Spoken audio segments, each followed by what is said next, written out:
할렐루야, 반갑습니다. 아까 예배를 시작하면서 제가 드린 말씀 기억하실 것입니다. 이 예배의 자리에 참여한 여러분 모두가 다 승리자인 줄로 믿습니다.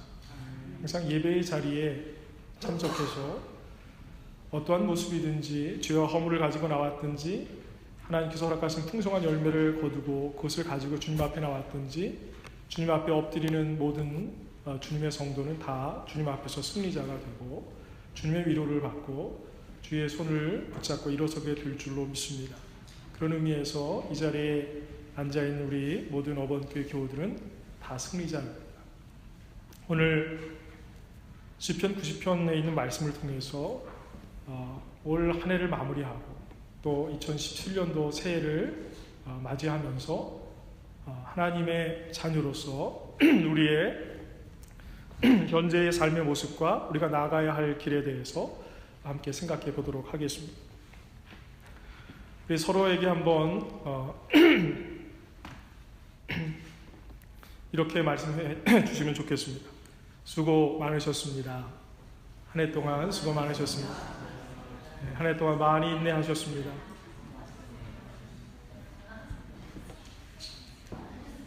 너무 억지로 하지 마시고 좀 기쁨 웃으면서 하시면 좋겠습니다. 다시 한번 하겠습니다. 한 해 동안 수고 많으셨습니다.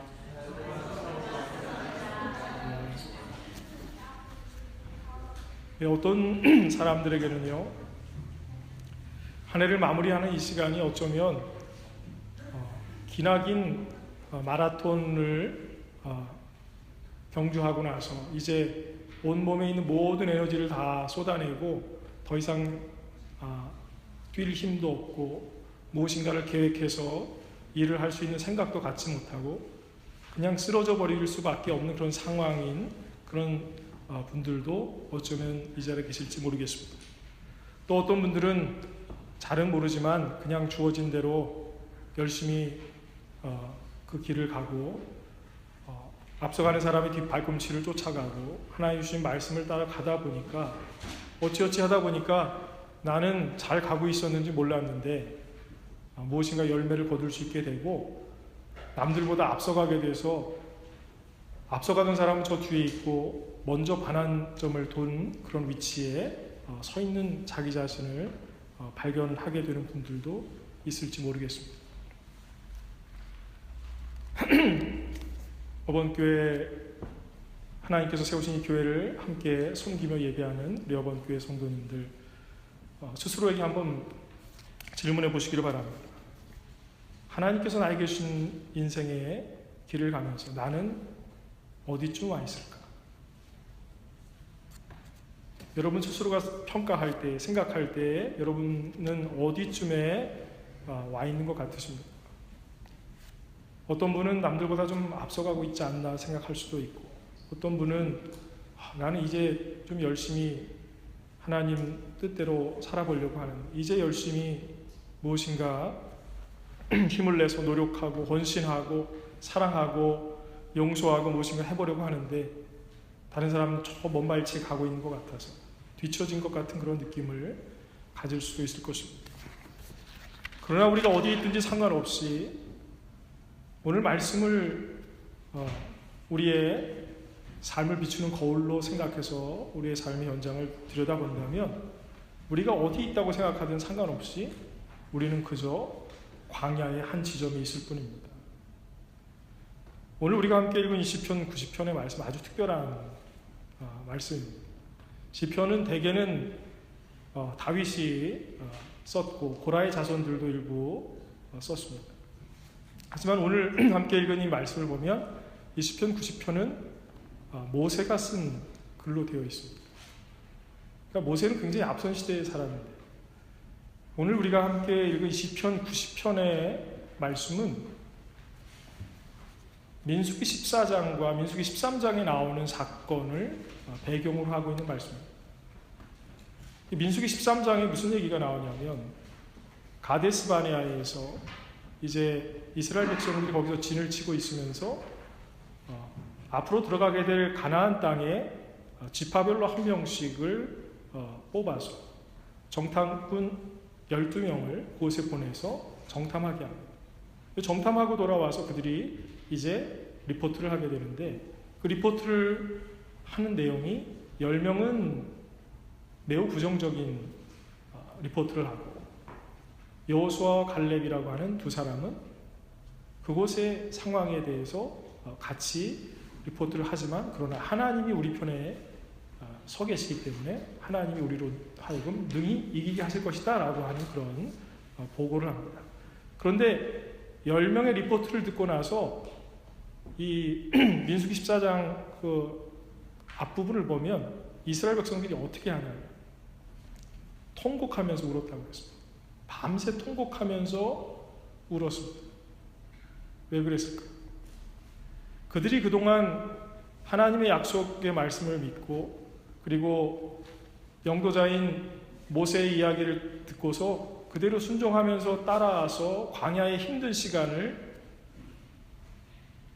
그들은 땀을 흘리고 수고하고 추위를 건너면서 지금까지 왔는데, 이제 가나안 땅 문턱에 와서 정탐꾼을 통해서 그 상황을 들어보니까 이 광야를 텐트를 가지고 다니면서 잠을 자고 그냥 유랑민처럼 떠도는 이런 이스라엘 백성들이 절대로 들어가서 그들과 싸워 이길 수 없는, 객관적인 데이터로 볼 때에 절대로 그들의 땅이 될 수 없다라고 하는 상황을 그들은 깨닫게 된 겁니다. 그러니까 하나님에 대한 어떤 불편한 마음과 또 그들을 인도했던 모세에 대한 불만과 이런 모든 것들이 막 터져나온 것입니다. 그동안 내가 참고, 그동안 내가 수고하고, 내가 인내하고 땀 흘렸던 이 모든 그 결과가 이 정도밖에 되지 않는가라고 하는 생각이 들었기 때문에 그들은 밤새 통곡하면서 울고, 억울해서 울고, 화가 나서 울고, 그들의 지난 시간을 바라보면서 후회하게 된 것입니다. 그래서 다시 되돌아가겠다라고 그들은 생각을 합니다. 새로운 지도자를 세우겠다라고 했습니다. 그 상황에서 모세도 화가 날 수밖에 없었을 것입니다. 이스라엘 백성들은 오랜 시간 고난의 시간을 보내면서 이제 가나안 땅에 들어갈 수 있는 전환점에 와 있는데, 정작 그들은 그곳에서 무너져 내리고 있었습니다. 이 공동체가 무너져 내리고 하나님에 대한 신뢰가 깨지고 지도자인 모세에 대한 신뢰가 깨졌고 하나님이 진노하셨습니다. 그래서 본문을 보면은 하나님께서 그 이스라엘 백성을 모두 다 죽여버리시려고 하는 그런 엄청난 마음을 품으셨습니다. 그때에 모세가 어떻게 했느냐? 그때 모세가 하나님 앞에 엎드려 중보기도를 합니다. 모세가 했던 중보기도가 무엇이냐? 이스라엘 백성들을 살려달라는 것입니다. 여호와 하나님께서 택한 백성이고 여호와 하나님께서 이 백성들을 불러내셨는데, 여호와 하나님께서 이들을 이곳에서 다 없애버리신다고 한다면 이집트 사람들이 어떻게 생각하겠습니까? 가나안 땅의 사람들이 어떻게 생각하겠습니까? 그는 하나님께 간구하면서 그 이스라엘 백성들의 죄를 용서해달라고 엎드렸고, 하나님께서는 모세의 기도를 응답해 주셔서 그들을 당장은 살려주십니다. 물론 그들이 하나님을 온전히 믿지 않았기 때문에 그 광야를 더 긴 시간 동안 방황할 수밖에 없는 그런 형벌을 받게 됩니다.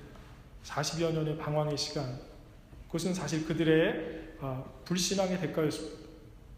광야가 하나님께서 보내주셨던 그 광야 길이 안 좋아서가 아니라 그들이 믿음이 없어서, 그들이 불평하는 사람이 되고 하나님의 뜻대로 온전히 가지 못하게 되니까 결과적으로 불신앙 때문에 그들은 40년을 방황할 수밖에 없었다는 것입니다.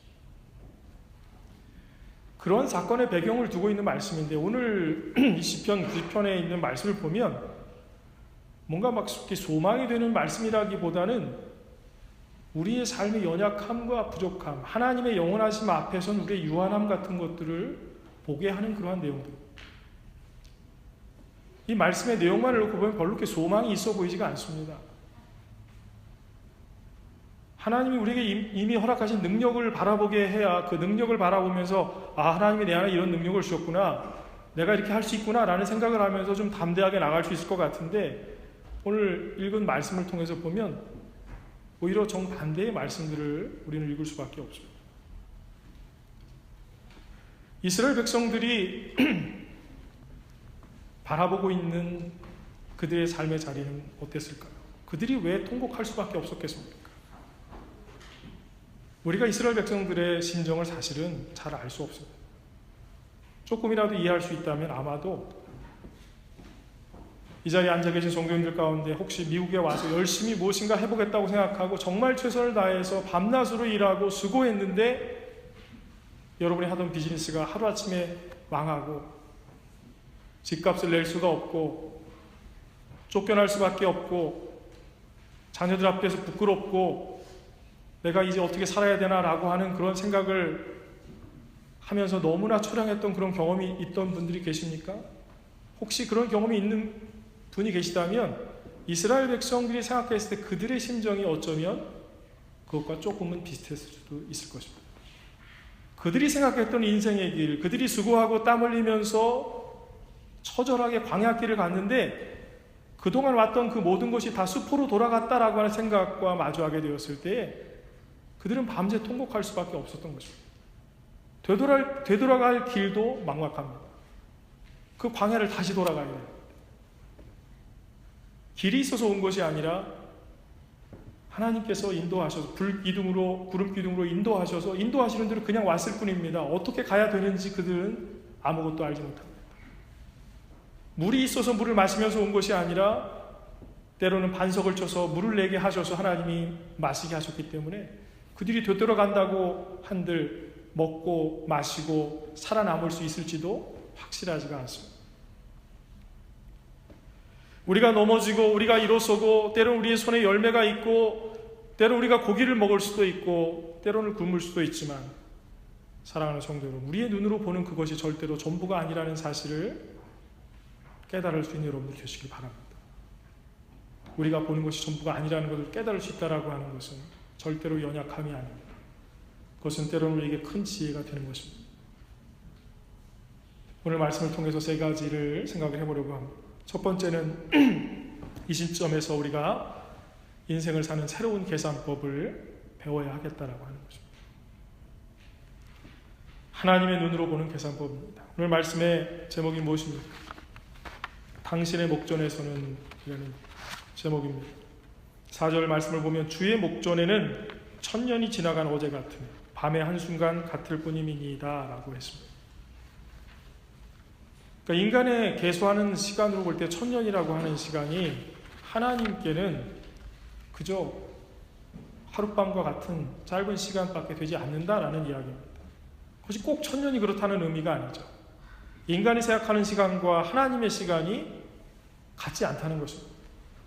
우리가 생각할 때 너무 오래 걸린다라고 하는 것이 하나님이 생각하실 때 그렇지 않을 수 있다라고 하는 것입니다. 지금이어야 하는데 라고 하는 우리의 절박한 마음과 달리 하나님의 생각은 다르실 수 있다라고 하는 것입니다. 수학에서 1 더하기 1은 2라고 우리는 배웠습니다. 그런데 1 더하기 무한대를 하면 어떻게 됩니까? 무한 플러스 1이 아니라 그냥 무한대가 됩니다. 우리가 100이 있던 1000이 있던 1억이 있던 상관없이 거기에서 무한을 빼버리면 어떻게 됩니까? 얼마나 많이 가지고 있느냐는 중요하지가 않습니다. 남는 것은 하나도 없습니다. 우리가 계산하는 것으로 보면 조금만 많아 보이면 많은 것입니다. 조금 덜어내면 부족한 것입니다. 그러나 하나님의 기준에서 보면 그렇지가 않습니다. 내가 아무리 없어도 하나님이 내 곁에 계시고 하나님이 우리에게 손 내미시면 우리는 무한한 것을 소유하는 주님의 은혜를 입는 사람이 될 줄로 믿습니다. 이스라엘 백성이 처한 광야 생활은 그런 것이었습니다. 그들이 광야의 막막함을 보고 그들이 물없음을 보고 낮의 더위와 밤의 추위만을 바라보면서 초조해하고 걱정하고 두려워하게 될 때 하루하루의 시간은 너무나 길기만 하고 일주일, 2주일, 한 달을 버텨낸다라고 하는 것이 너무나도 힘든 일이었을 것입니다. 하지만 주님의 계산법으로 계산한다고 한다. 그것은 그저 하나님과 계속해서 함께하는 시간일 뿐인 것입니다. 하나님이 인도하시는 시간입니다. 그러나 하나님이 함께하시는 시간을 빼버리고 자기의 계산만으로 그것을 바라보게 되면 그 광야 생활 혼자 버티면서 믿을 수 없는 모세를 쫓아가면서 수많은 사람과 먹고 마시는 것을 가지고 경쟁해야 된다라 생각하면서 모든 것을 힘들게 버텨냈던 것입니다. 시편 90편의 기자인 모세는 이렇게 말하고 있습니다. 우리가 힘들게 꽃을 피워봤자 주님의 시간 속에서는 저녁에 금방 시들어버리는, 말라버리는 풀과 같다라고 하는 것입니다. 그냥 물이 생기면 잡초들이 얼마나 금방 자랍니까? 잡초가 자라는 것을 보면 아무것도 없는데 그냥 자라는 것 같습니다. 그러나 또한 잡초가 말라버리는 것도 금방입니다. 잡초가 모든 것을 다 덮어버릴 것 같습니다. 시간이 지나고 나면 언제 그랬냐는 듯이 다 말라버립니다. 우리의 인생의 모습이 하나님의 영원한 시간 앞에서 우리의 인생의 모습이 그렇다라고 하는 것입니다. 더 잘 나가는 것 같고 더 앞서가는 것 같고 능력 있는 것 같은 그 모든 사람들의 모습이라고 하는 것이 지나고 나서 보니까 그냥 잠깐 피었다지는 들꽃과도 같고 저녁에는 말라버리는 그런 들풀과 같다라고 하는 것입니다. 주님의 목전에서 1000년이 하루 같다라고 한다면 우리의 인생의 시간은 얼마나 짧은 것입니까? 이어서 성경은 말합니다. 주님의 분노에 대해서 이야기합니다. 주님의 심판에 대해서 이야기합니다. 우리가 생각하고 우리가 판단하면서 여기는 아닌데 이거는 좋지 않은데 행복하지 않은데 저 사람은 마음에 안 드는데 라고 하는 생각 속에서 너무나 힘든데 그러나 정작 우리가 보지 못하고 있는 것은 무엇이냐? 하나님이 보시는 것을 우리가 바라보지 못하고 있다라고 하는 것입니다. 이 광야라고 하는 것은 하나님이 우리를 가나안으로 인도하시기 위해서 보내신 통과해야 할 길에 불과합니다. 사실 지나가고 나면 그 길에 무엇이 있는가는 그렇게 중요한 게 사실은 아닙니다. 우리가 길을 가면서 때로는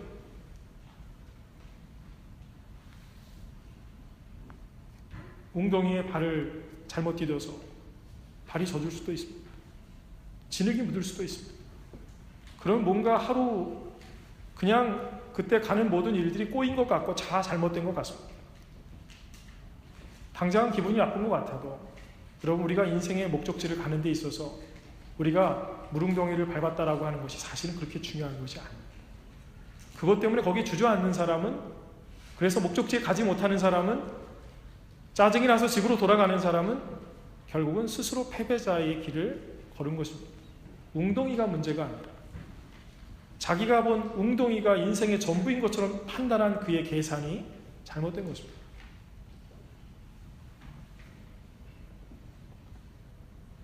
(12절) 말씀을 보니까 시편 기자는 이렇게 말하고 있습니다.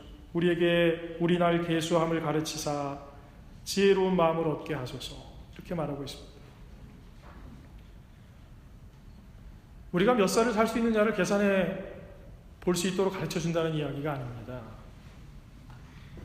이것은 우리의 계산과 우리의 셈법을 다 내려놓고 하나님을 봄으로써 하나님의 영원한 시간을 보고 하나님의 영원하신 계획을 봄으로써 우리의 생각으로 하던 모든 계산을 내려놓고 인생을 다시 볼 수 있는 지혜를 얻어야 된다라고 하는 이야기를 해주고 있는 것입니다. 더 많이 보고 더 경험을 많이 하면 이 세상에서는 뭔가 더 잘하는 사람, 앞서서 한 사람, 우리가 선생이라고 부르는 그 사람들은 앞서서 배우고 앞서서 경험을 했기 때문에 분명히 조금 더 많이 압니다. 그러나 하나님 나라의 인생의 길을 가는 데 있어서는 그것이 지혜가 아닙니다. 많이 해보고 무엇인가 더 노력을 많이 하면 되는 게 아닙니다. 똑똑하면 되는 게 아닙니다. 우리의 계산을 멈출 수 있느냐 없느냐가 더 중요합니다. 우리의 셈법을 내려놓고 하나님의 셈법을 인정할 수 있게 되는 그러한 사람이 지혜로운 자가 된다라고 하는 것이죠. 두 번째로 영원하신 하나님을 바라보면서 우리의 유한함과 죄를 보아야 될 줄로 믿습니다. 우리가 인생에서 배운 일들 중에서 가장 우리를 많이 넘어뜨리는 것은 바로 우리가 너무나도 우리 자신만을 보며 인생을 걷는다라고 하는 것입니다. 자신만을 바라보고 맨날 딴 사람들을 바라보는 것 같지만 정작 우리는 날마다 우리를 바라보고 있습니다. 집에 들어가자마자, 건물에 들어가자마자 우리가 제일 먼저 하는 일 중에 하나는 화장실에 들어가서 거울을 보는 것입니다. 다른 사람들이 올 때 내가 예쁜가? 옷 매무새는 괜찮은가? 어쩌 보이는가? 우리가 누군가 중요한 사람을 만나게 되면 그 사람 앞에서 내가 똑똑해 보이는가? 좀 있어 보이는가? 배운 사람 같아 보이는가? 보여지는 우리의 모습을 확인하기 위해서 보고 또 보고 다시 고치고 합니다. 날마다 우리의 인생을 돌아보고 날마다 우리의 계좌를 확인하고 내 점수는 어떻게 되는지 학생들은 수시로 자기의 성적을 확인해 봅니다. 다른 사람들은 나를 어떻게 평가하는가, 이 사람 저 사람의 자기 자신에 대한 평가가 궁금해서 계속해서 캐묻습니다. 그 속에서 자기의 모습을 발견하려고 합니다. 사람과 대화하면서도 결국은 자기 자신이 궁금한 것입니다. 딴 사람이 나를 인정해 주는지, 내가 사랑받고 있는지 확인받고 싶은 것입니다. 그런데 문제는 뭐냐면 항상 나를 기준으로 해서 내가 보는 내 계산법과 내 잣대로 모든 것을 판단하다 보니까 우리가 남을 판단할 때는 굉장히 야박하게 판단하는 거죠. 내 자신을 판단할 때는 그래, 이건 이럴 수도 있지. 그때 상황이 어쩔 수 없었잖아. 남들도 다 그러는데 하나님도 이해하시겠지. 하나님은 사랑의 하나님이시니까. 우리는 우리 자신만을 보면서 길을 걷다가 옆에 있는 사람의 마음과 옆에 있는 사람의 능력과 또한 나를 위해서 손 내미신 주님의 손과 정말로 중요한 것들을 아무것도 보지 못한 채 길을 걷게 되는 경우가 많이 있는 것입니다. 우리가 보는 사람들의 모습은 가식적이고 이중적인 사람일 수 있습니다. 그러나 정작 우리가 이중적, 삼중적, 사중적 모습일 수 있다라고 하는 사실에 대해서는 그렇게 깊이 생각하지 못하며 길을 가게 될 경우가 많이 있는 것입니다. 신앙생활을 하면서 교인들이 빠지게 될 수 있는 가장 큰 신앙생활의 잘못된 모습은 무엇이냐? 교회 안에 있는 한 구원받은 백성이라고 하는 착각입니다. 우리는 교회 안에서 교회를 망가뜨리는 사람이 될 수도 있고, 우리는 예배를 드리면서 하나님을 조롱하는 자가 될 수도 있고, 우리는 집에 교패를 붙이고 차에 크리스찬 표시를 하고 다니면서도 정작 주님을 믿고자 하는 사람들에게 걸림돌이 되는, 하나님이 기뻐하시지 않는 사람이 얼마든지 될 수 있다는 사실을 우리는 모르고 살아갈 때가 많이 있는 것입니다. 성경을 읽으면서 우리는 사람들의 이야기를 읽습니다. 이 사람은 어떻게 했나? 저 사람은 어떻게 했는가? 그러나 성도 여러분, 우리는 성경을 다시 읽어야 됩니다. 성경에는 수많은 사람, 수천 명, 수만 명의 사람이 나오는지는 모르겠지만 그 사람들의 이야기를 우리가 읽는 것이 아닙니다. 그 사람들의 인생 가운데서 하나님이 어떻게 역사하셨는지, 하나님은 그들에게 뭐라고 말씀하셨는지, 그들이 믿음으로 하나님께 나아갔을 때 하나님께서는 그들에게 어떤 해답을 주셨는지를 통해서 우리는 우리를 향하신 하나님의 뜻과 하나님의 계획을 성경을 통해서 읽어야 하는 것입니다. 이것을 우리가 읽어내지 못하게 될 때 우리는 결국 남의 이야기, 나도 저 사람처럼 됐으면 좋겠다. 왜 하나님은 다윗에게는 골리앗과 싸울 수 있는 기회를 주셨는데 나는 용기도 많고 능력도 있는데 왜 나한테는 골리앗과 싸울 수 있는 그런 기회를 주시지 않을까? 혼자 착각하며 살아가게 되는 것입니다. 나도 사도 바울처럼 하나님이 기회만 주시면 위대한 선교사가 될 수 있을 텐데, 하나님이 우리에게 주신 인생의 길에서는 만약이 없습니다. 우리가 믿음으로 나아가게 될 때 우리에게 주어진 모든 길은 은혜의 길이 되는 것입니다. 우리가 읽는 하나님의 말씀이 하나님이 행하시는 하나님이 우리에게 드러내시는 계시의 말씀으로 읽어지기 시작하게 될 때에 그 말씀은 능력의 말씀이 될 것입니다. 우리 눈앞에 해답이 펼쳐지게 될 것입니다. 성경은 사람들의 이야기가 아니라 하나님의 이야기입니다. 하나님의 뜻을 나타내는 이야기이기 때문에 그렇습니다. 모세는 이스라엘 백성들의 연약함들을 낱낱이 분명하게 보도록 한 것입니다. 우리의 인생이 들풀과도 같고 하나님의 영원한 시간 앞에서 우리의 짧은 시간과 우리의 연약함과 우리의 죄와 허물과 부족함을 똑바로 직시하게 함으로써 하나님의 영원하심을 바라보고 하나님의 능력을 바라보게 됨으로써 더 이상 우리의 부족함과 이웃들의 부족함을 보면서 우리가 투덜거리고 불평하고 좌절하고 넘어지는 것이 아니라 하나님을 바라보면서 함께 힘을 내고 우리가 하나님께 나아가서 우리가 죄사함을 받고 주의 도우심으로 우리가 채워도 채워지지 않던 우리의 삶에 하나님의 은혜로 충만하게 채워서 놀라우신 주님의 은총을 누리자라고 하는 것입니다. 마지막으로 이 말씀을 통해서 우리가 사는 곳이 그저 광야에 불과하다라고 하는 사실을 깨달아야만 합니다. 한국에 방문을 하게 되게 되면 한국에 있는 친지들이나 가족들 또 목회자들 이런 분들과 만나 이야기하게 되면 미국에 산다라고 하는 것만으로도 굉장히 대단한 사람처럼 바라보는 경우가 있는 것을 봅니다. 물론 이 알라바마 땡볕에서 운전을 하고 다녀서 피부색은 시커멓고 미국 촌동네에서 살다가 와서 서울에 가면 좀 튀어 보이긴 합니다. 그러나 미국에서 왔다 그러면, 미국에서 공부했다 그러고, 미국에서 미국 음식 먹으면서 산다 그러면 다들 특별하게 생각합니다. 뭐가 대단한 일 하는 것처럼 생각하는데 정작 우리가 살아가는 미국 땅에서 우리의 인생의 모습은 어떻습니까? 좋은 집에 살아도 이스라엘 백성들이 광야에서 광야길을 갔던 것과 크게 다르지 않습니다. 모세가 바라보고 있는 이스라엘 백성들이 살아가고 판단하고 지켜보고 있는 그 삶의 현장은 바로 광야입니다. 하루 우리가 배불리 먹을 수도 있지만 하루 배불리 먹은 그곳을 우리의 종착지로 생각하고 거기에 주저앉아서는 안 되는 것입니다. 하나님은 그곳에 있게 하시려고 이스라엘 백성을 불러내신 것이 아니라 하나님의 약속하신 땅으로 인도하시려고 불러내셨습니다. 그것이 살기 좋아 보여도 그것이 하나님이 약속한 땅이 아니라면 아무런 의미가 없습니다.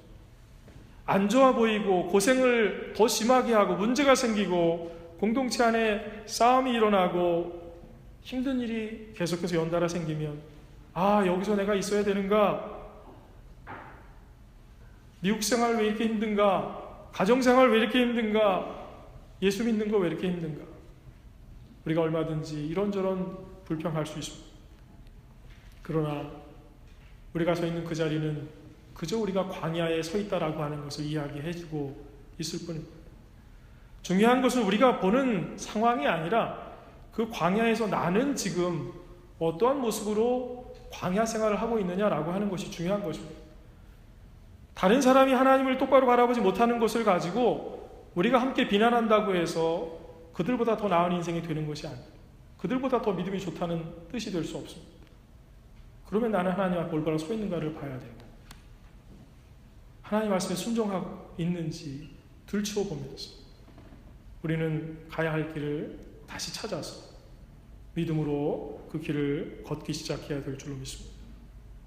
가데스 바네아에서 진정한 승자는 누구였습니까? 그들은 똑같이 광야에서 고생하고 있었고 그들이 무엇인가 먹었다고 한다면 만나를 원래 식성이 좋아서 더 많이 먹는 사람이 있었을지 모르지만 특별하게 남들보다 더 좋은 음식을 먹을 일도 없었습니다. 먹고 마시는 것도 똑같이 먹었습니다. 똑같이 광야에서 살았습니다.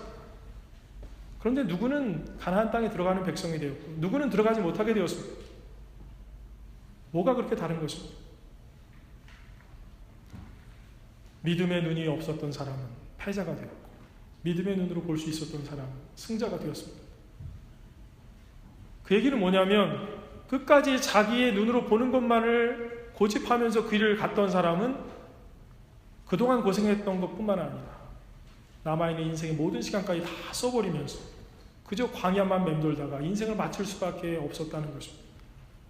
그러나 믿음의 눈으로 지금도 부족하고 여전히 광야에 서 있고 하나님이 약속하셨다라고 하는 그 가나안 땅에 들어가서 봐도 인간적인 계산법으로 볼 때는 모든 게 다 막혀있는 것 같고 내 힘으로 이길 수 있는 것이 하나도 없는 것처럼 보이지만, 그러나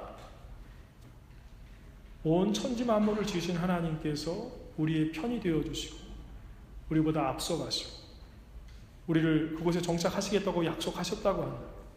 당연히 이기게 하실 것이다 라고 하는 것도 믿어야 되는 것입니다. 그것을 우리가 우리 마음 가운데 믿음으로 품을 수가 있다면 우리는 능력이 없지만 하나님의 능력으로 우리는 성취하는 자가 되고 그것을 차지하는 능력의 사람이 될 줄로 믿습니다. 결국 능력자는 믿음의 사람입니다.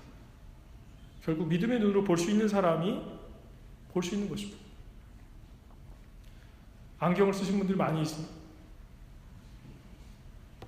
여러분의 능력으로 지금 글을 보거나 저를 바라보는 게 아니에요. 안경을 꼈기 때문에 보이는 것입니다. 우리가 작은 것을, 정말 미세한 것을 보려면 현미경으로 봐야 돼요. 내가 눈이 좋고 나쁘고 그렇게 중요하지 않습니다. 그 현미경의 능력이 중요한 것입니다. 단순한 사물 하나 보는 데 있어서도 이것을 볼 수 있는 필요한 능력이 있으면 내 자신이 가지고 있는 것이 아니라고 할지라도 그것을 가지고 있으면 우리는 볼 수 있습니다. 우리가 하나님의 눈으로 성경 말씀에 비추어서 우리의 세상과 우리의 삶의 모든 것들을 다시 한번 비춰볼 수 있으면 보이지 않던 것들이 보이게 되는 것입니다. 그리고 우리가 똑바로 볼 수 있게 되고 길을 찾을 수 있게 되는 것입니다. 광야 생활을 하면서 서로가 잘났다 못났다라고 서로 이야기하면서 도토리 키재기를 하게 될 때 그들이 어떤 길을 갈 수 있습니까? 그들이 지나왔던 그 광야 길은 그냥 하나님이 인도하시는 대로 왔던 길입니다. 정해진 길이 없습니다. 더 좋은 것이 없습니다. 어디에 서 있어도 그냥 광야일 뿐입니다. 사랑하는 성도 여러분, 영원하신 하나님께서 우리를 사실은 영원하게 창조하셨습니다. 그러나 우리가 죄 때문에 이 땅에서 유한한 존재가 되었습니다. 그러나 감사하게도 하나님께서는 우리를 다시 영원한 존재로 부르셨습니다. 이 땅에서 잠시 살게 하시죠. 죄 가운데에서 사탄의 유혹과 괴락 속에서 때로는 지치고 힘들고 고민하면서 쓰러지면서 살게 하시지만, 그러나 하나님의 자녀가 되는 권세를 다시 허락해 주셨습니다. 그런데 그것을 성취하기 위해서 무엇인가가 필요합니다. 무엇입니까? 믿음인 줄로 믿습니다. 믿음의 눈이 필요합니다. 우리는 광야에 서 있지만 광야에 속한 존재는 아닙니다. 그러나 믿음이 없으면 원래 영원히 하나님 나라 백성으로 살 존재이지만 우리는 이 세상의 백성으로 살 수밖에 없습니다. 어떤 길을 택하시겠습니까? 우리는 우리의 연약함을 인정하고 하나님의 영원함을 인정함으로써 하나님의 영원한 나라의 백성이 될 수가 있습니다. 영원한 척을 한다고 해서, 영원히 살기 위해서 발버둥을 친다고 해서 영원한 나라 백성이 되는 것은 아닙니다. 죄를 인정하고 회개하는 사람이 용서받게 되는 것입니다. 자기 자신이 하나님처럼 되려고 하는 사람들은 다 쓰러졌죠. 하나님 앞에 무릎 꿇은 자들은 하나님의 품에 안기게 된 줄로 믿습니다. 2016년 한 해를 열심히 수고하면서 살아오신 우리 어번교회 모든 성도들, 여러분들의 인생의 현장에 제가 함께 있지는 않았지만 목회자로서 함께 기도하면서 여러분들을 생각하고 기도하면서 바라보았습니다. 때로는 여러분들을 바라보면서 참 수고하고 힘을 내는데 많이 도와주지 못하고 챙기지 못한 것 같아서 미안하다는 생각도 많이 했습니다. 왜냐하면 저도 부족한 인간이기 때문에, 저도 쓰러질 때가 있고 연약할 때가 있기 때문에, 저도 믿음이 없어서 하나님 앞에서 온전히 기도하지 못할 때가 있었기 때문에 여러분들을 항상 좋은 길로 인도하는 좋은 목사라고 목자에 섰다고 이야기를 하지는 못할 것 같습니다. 그러나 목회자로서 여러분들을 위해서 기도하면서 그동안 함께 지금까지 왔습니다. 저는 이 기도하고 예배하는 이 자리에 여러분들이 함께 있다라고 하는 사실이 얼마나 감사한지 모르겠습니다. 저는 앞으로 여러분들의 인생의 현장에 하나님 앞에 항상 무릎 꿇을 수 있는 여러분들의 믿음이 끝까지 사라지지 아니하고, 그래서 그 믿음으로 인해서 쓰러져도 다시 일어나고 슬픈 일이 있어도 주님을 바라보면서 웃을 수 있는 여러분들이 다 되셨으면 좋겠습니다. 그래서 인생의 광야 길에서 주님의 눈으로 모든 것을 봄으로써 그동안의 계산과 세상의 방법으로 보았던 모든 것을 다 내려놓고 이제 새로운 것을 보고 진리를 보고 주님을 바라볼 수 있는 저와 여러분이 다 되기를 주의 이름으로 축원합니다.